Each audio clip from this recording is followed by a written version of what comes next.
Teka lang, hindi pa start. Teka lang, hindi pa start mga be. Grabe. Hindi pa nagsisimula. Mamaya, save nyo yung mga boses nyo.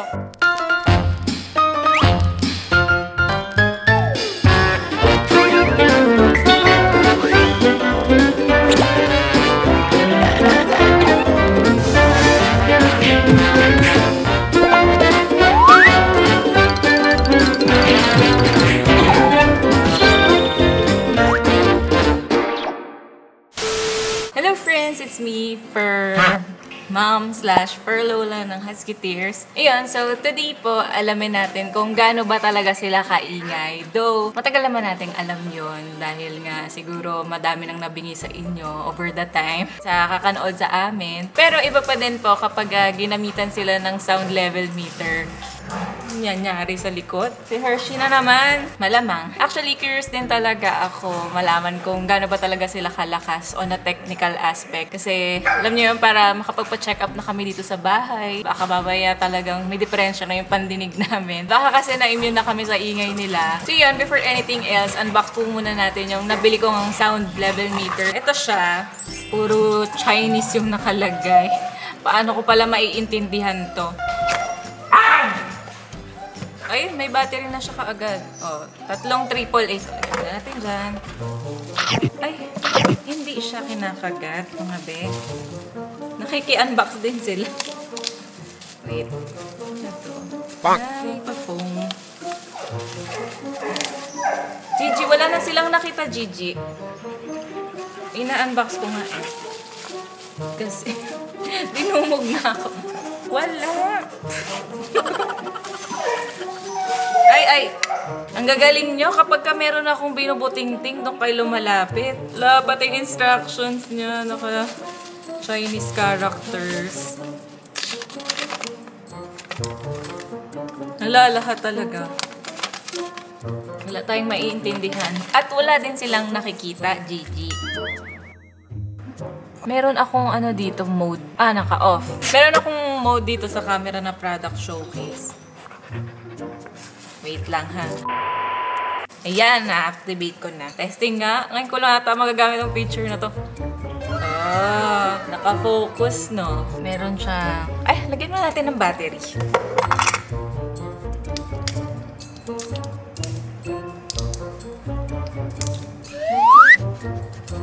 Diba? Ang bilis mo. Parang, Henry. Kidlat. Bigla ka na lang nagpa-pop up dito. Basta pagkain, no? Eh, hindi to pagkain. Akala mo lang. Mamaya, laruan lang pala itong nabili ko. Legit ba to? Ayan, gumagana naman siya. Kita nyo ba? Yan, nakikita naman yung numbers. Wala lang palang ilaw. So, nagpa-fluctuate siya kasi paiba-iba yung level na, ayun, habang nagsasalita ako. Bakit di siya humihinto kapag tumitigil ako? Wala, sira ata to. Or naririnig niya yung aircon. Tapos yung hinga nila. Continuous niya na nadedetect yung mga sounds. Kasi, syempre nadedetect niya din kung gaano katahimik yung isang room. Meron din namang mga value ngayon. Very rare yung talagang zero sound. Siguro sa mga soundproof na room yon. So, meron pa rin talaga siyang mapipick up normally. Kaya, okay to. Aralin ko lang, friends, kung paano ba. Before tayo mag-start. So, ang unit na ginagamit na pangsukat ng intensity ng isang tunog ay tinatawag na decibel. Ito po yung makikita nyong mga paiba-ibang numbers dito sa ating digital sound level meter. Bali, meron lang po itong 4 buttons. Ang power button, fast and slow button na nagko-control kung gaano kabilis yung number sa screen. Then itong max and min button naman na pwedeng makapick up ng pinakamalakas at pinakamahinang tunog. And lastly, itong hold button. Ang magagamit lang natin yung max button since loudest sound nila ang inaalam natin. Tsaka para hindi tayo mahirapan makita kung anong value since nagpa-fluctuate nga siya pag wala yung ganitong mode. Ayon sa World Health Organization, sounds at or below 70 decibels are generally considered safe kahit gaano pa katagal ang exposure. So if greater pa sa 70 decibels, meron lang na certain number of exposure time, depende kung gaano kaingay. For context and ang magiging basis na din ng ating little experiment, ito naman po yung example ng different sound levels. Gawin na lang siguro natin, solo-solo muna sila. Para din malaman natin kung sino ba talaga yung pinakamaingay sa kanila. Tapos yung last, yung sabay-sabay na. Feeling ko yung sabay-sabay na, madali lang yun. Kasi kukuha lang ako ng leash eh. Magsisigawan na yan sila ng sabay-sabay. Pero feeling ko, mahirapan ako kapag solo-solo dahil nga, hindi lahat parang nag-howl on cue. Ang madali pa howlin dito, na sure ako, ay syempre si Wangwang Boy. Tapos si Cream O, tsaka si Sugar. Feeling ko, ang pinakamahirapan ako talaga kila Mochi, tsaka kay Hershey. Si Hershey kasi, since bata pa, parang hindi pa siya marunong. Hindi niya pa ma-unlock yung kanyang capabilities na singer din pala siya. Tapos si Mochi naman, hindi siya basta-basta kasi nag-howl. Parang sumasabay lang siya. So, bahala na lang mamaya kung gagawin kong lahat para matrigger yung kanilang pag-howl.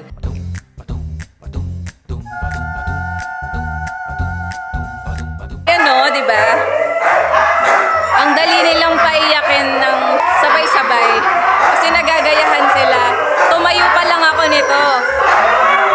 Narinig niyo ba ako? Mamaya. Quiet!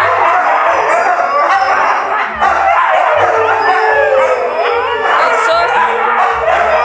Mamaya na. Mamaya na. Madali lang kasi nagagayahan sila. Whoosh! Mamaya, close na lang tayo ng dog room para talagang madinig. Go, Sugar! Ay, Sugar, oh. Nag-howl siya, oh. Ayan. Ayun na, malapit na. Ayan. Ay, yun na yun! Sugar, tuloy-tuloy mo!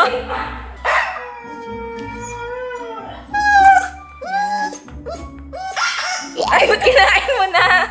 Kapag naman pinapahawl kayo, pinag-iingay, tahimik naman. Ba't naman ganon?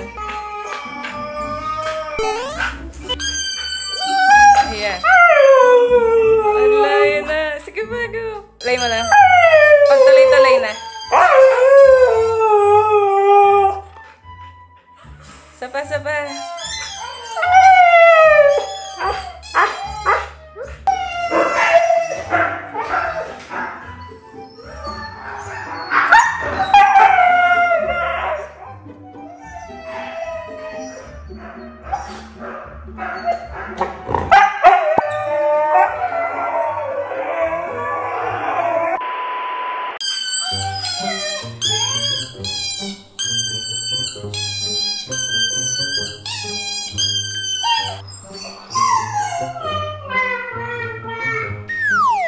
Naku, inantok ng contestant. Tulungan na natin.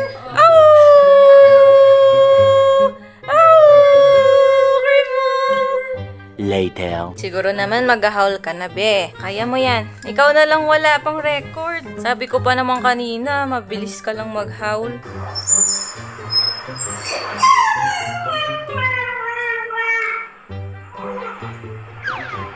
Hala, Karim, oh. Mag-howl ka.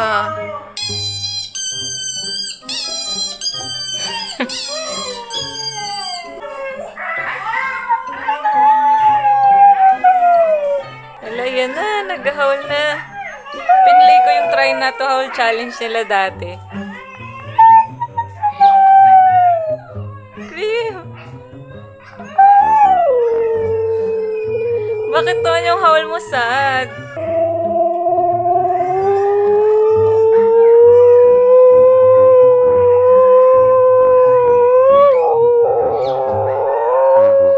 Howl ng antok.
Okay, nakakuha na po tayo kay Reese. Dapat yung kusa nila para ma-maximize talaga kung gaano sila kaingay. Ayan. Ang ultimate trigger ni Gigi ay ang maiwan. Ayan na. Ayan. Dapat yung nakikita niya. Ayan na. Ayun. Oh, dapat yung nakikita niyang papaalis sa kanya.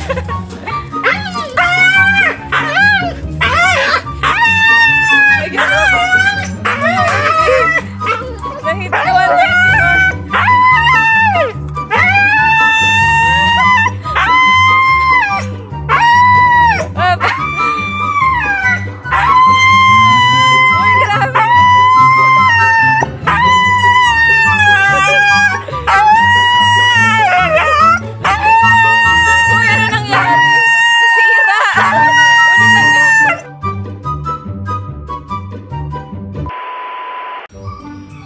Ayan, sakto since nag-iingay ka na lang din dahil kinukulit mo ang mga nagpapahingang Team Alipins, i-record na natin ang iyong boses, Hershey. Kasi kanina niya pa binabardagol tong apat. Hindi niya pinagpapahinga. At least ma-record pa. At least dual purpose. Dahil di ka naman umiiyak lagi. Pag nakukulong lang.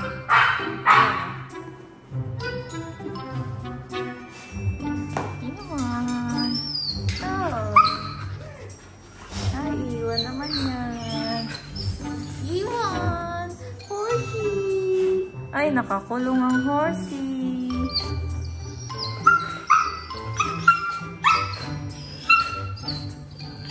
Sus, nakakulong. Kasi ang kulit mo. Yun na yun. Hina naman. Bye-bye.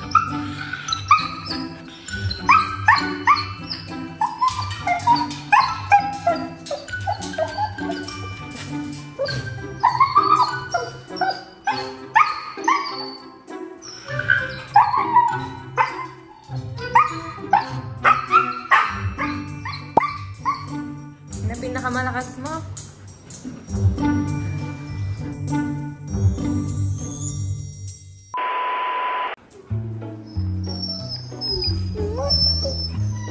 Dali.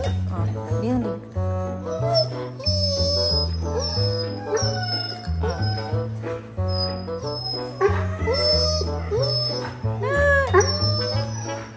Henry.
Tingin nga, Mochi. Dali na. Dali, dali. Au! Dali, Mochi. Hindi kasi marunong eh. Ang hina nun. Dali, go. 113 lang siya. Saka, go. Yun na yung pinakamalakas niya. Sapa, Mochi. Oh! Ayun na ang food mo. Ayun, tumataas naman. Ayun, malakas. Paunti-unti naman. Oh, ayun, malakas. Isa pa.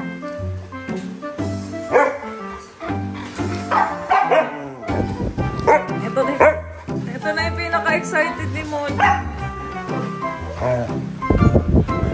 Mochi, okay na ba yun? Wala na, napagod na siya. Pagod na yan.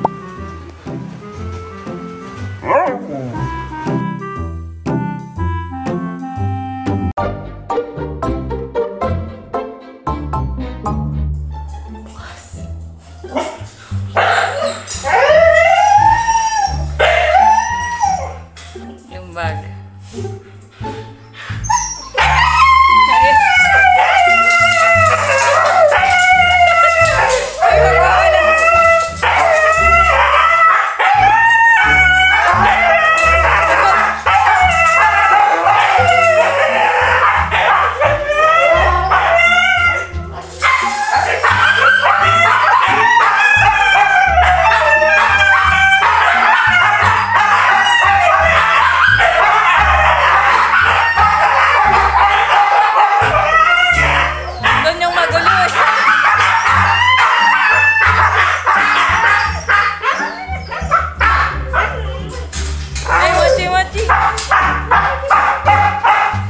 Tahimik lang siya.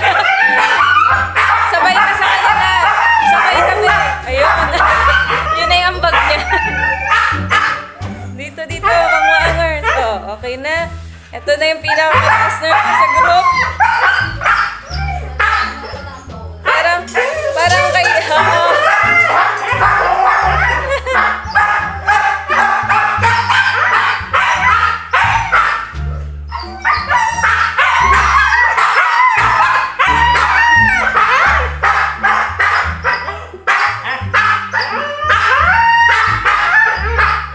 Kakain na pala eh. Sabi nila, ang aga naman. Gabi kami kumakain. Hindi daw convincing. Wala na, okay na yun. Napagod na sila oh. Umiga na si Shuk-Shuk eh. Si Cream oh, walang ambag sa ingay. So I guess eto na yon. Eto na ang best. Ang hirap nila Ayan na siya. Ayan na ulit. Umalis na kasi ako. Pag nalapit na kayo, hindi ako tumataas. Alam na yung sugar na fake eh, oh. Kanina pa siya humiga. Ay, kinuha pa yung susi ng kot. Talaga naman ayaw magpaiwan ni Gigi. Kahit sa experiment, forever di kulong. Pumapayat ka, Cream, ngayon na. Paano nangyari pumapayat ka, ha? Charot. Shed lang siya, kaya pumapayat tignan. Pero mataba pa din kahit shed.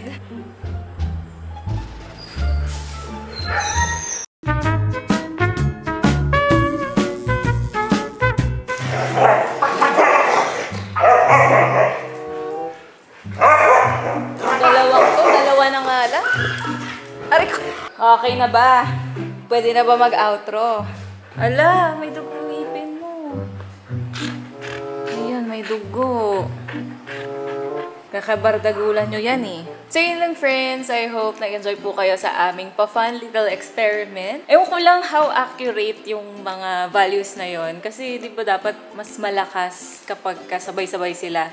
Pero kanina ano lang yun eh, 119 lang yung pinakamataas nila ng sabay-sabay. So nakadepende talaga siya kung gaano kalapit yung subject dun sa sound level meter. Kapag kasabay kasi silang umiingay, syempre mas malayo. Ayun. Pero pagdating naman sa solo-solo nila, fair naman kasi medyo na-maintain ko naman yung distance sa bibig nila pagka umiingay sila. Though di ko din sure kung yun ba talaga yung proper way ng pagkakuha ng sound. Baka mamaya meron talagang parang minimum distance from the subject. So, pero anyway, basta same yung pagkuha ko dun sa solo-solo sila.